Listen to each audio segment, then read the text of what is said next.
Hello everyone মোৰ চেনেললৈ আপোনালোক সকলোকে আকৌ এবাৰ স্বাগতম জনাইছো নতুন এটা ভিডিঅলৈ।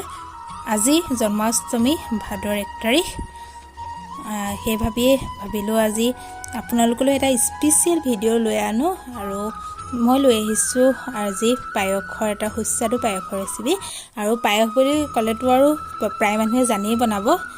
মই এটো জনাসকলৰ বাবে নহয় নজনা সকলৰ কাৰণেহে আগবঢ়াইছো। আপোনালোকে যদি চাই ভাল পালে লাইক শেয়াৰ আৰু সাবস্ক্ৰাইব কৰিলে নাপাহৰিব ভিডিঅটো স্কিপ নকৰাকৈ সকলোকে চাই থাকিব বুলি আশা ৰাখিলো। এই পায়সখিনি মইনো কি পদ্ধতিত বনাইছো বা বিভিন্ন উৎসৱ পাৰ্বণতো আপুনি বনাব পাৰিব আৰু কি বস্তুনো পায়সখিনি বনাবলৈ ব্যৱহাৰ হৈছে আহকচোন এবাৰ চাই লও।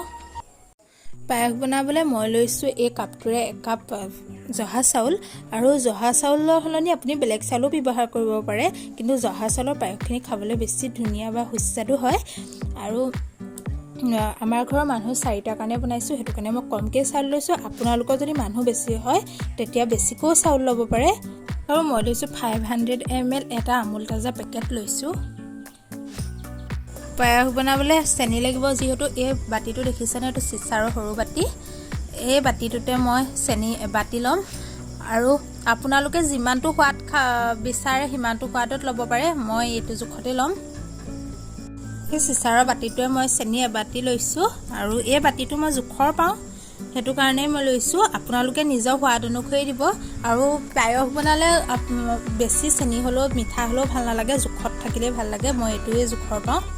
পায়স বনোৱা চাউলখিনি এতিয়া ধুনিয়াকৈ আমি পাত্ৰ এটাত লৈ লৈছো আৰু এটোতে আমি ধুম আৰু ধুনিয়াকৈ ময়লাখিনি পঠিয়াই ল'ব লাগিব, চাউলৰ লেতেৰা পানীখিনি। এতিয়া এইখিনি ধুবলৈ লৈছো। এইখিনি চাউলখিনি ধুনিয়াকৈ ধুই লোৱা হৈছে। এতিয়া আমি 2-3 বাৰ ধুনিয়াকৈ ধুই ললো, ময়লাখিনি পঠিয়াই ললো আৰু এই কাপটোৰে 1 কাপ চাউল দিছিলো আৰু ধুই লোৱাৰ পাছত আমি এখিনি সফা পানীত 10 মিনিট মানৰ কাৰণে এই কাপটোৰে ইয়াত পানী দি এইখিনি কোমলাই থব লাগিব। এইখিনি অকমান দি এনেকৈ তিয়াই থৈ দিম, পানীত কোমল হৈ থাকক। 10-15 মিনিট থৈ ৰাখি দিম। 10 মিনিট ৰাখিলেই হ'ব। এই চাউলখিনি তেতিয়া অকমান কোমলি যাব আৰু এইখিনি এতিয়া ৰাখি দিম। তাৰ পিছতে মই গাখীৰখিনি ধুনিয়াকৈ গৰম কৰিম। গাখীৰখিনি গৰম কৰিছো আৰু গাখীৰখিনি যেতিয়ালৈকে উতল নাহে তেতিয়ালৈকে আমি এইদৰে লৰাই থাকিম, যাতে গাখীৰখিনি সসপেনটোত বা যিটো আপুনি বাচনত বনাবলৈ লৈছে তাত যাতে লাগি নধৰে, সেইটো সদায় চাব। এনেকৈ লৰাই থাকিব লাগিব। এতিয়া দেখিছেনে ধুনিয়াকৈ গাখীৰখিনি উতল আহিছে। এতিয়া গেছৰ ফ্লেমটো আমি কমাই ৰাখিম। এতিয়া গেছৰ ফ্লেমটো লোত ৰাখিছো আৰু চাউলখিনি দি দিছো। দেখিছে ভিডিঅ'টোত চাউলখিনি যাতে তলত লাগি নধৰে তাৰ কাৰণে আমি আগৰদৰে লৰাই থাকিব লাগিব। এইদৰে লৰাই থাকিম।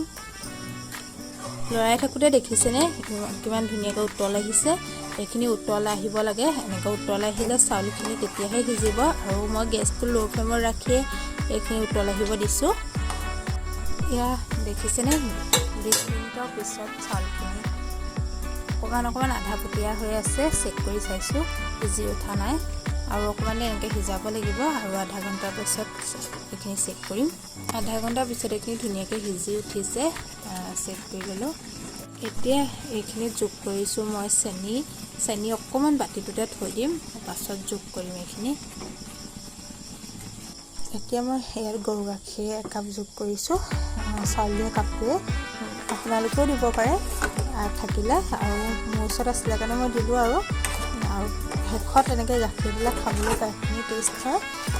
এতিয়া এইখিনি ধুনীয়াকৈ সিজি উঠিলে যিখন চেনি থাকি গৈছে এইখিনি দি দিছো। লাষ্টত এইখিনি সিজি লাগে আৰু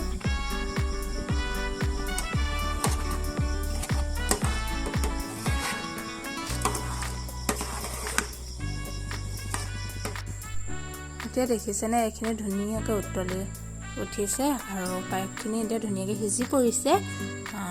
এনেকৈ পায়স যিমানেই আপুনি লৰাব সিমানেই টেষ্ট খাবলৈ, সেইটো কাৰণে ময়ো লৰাই আছো।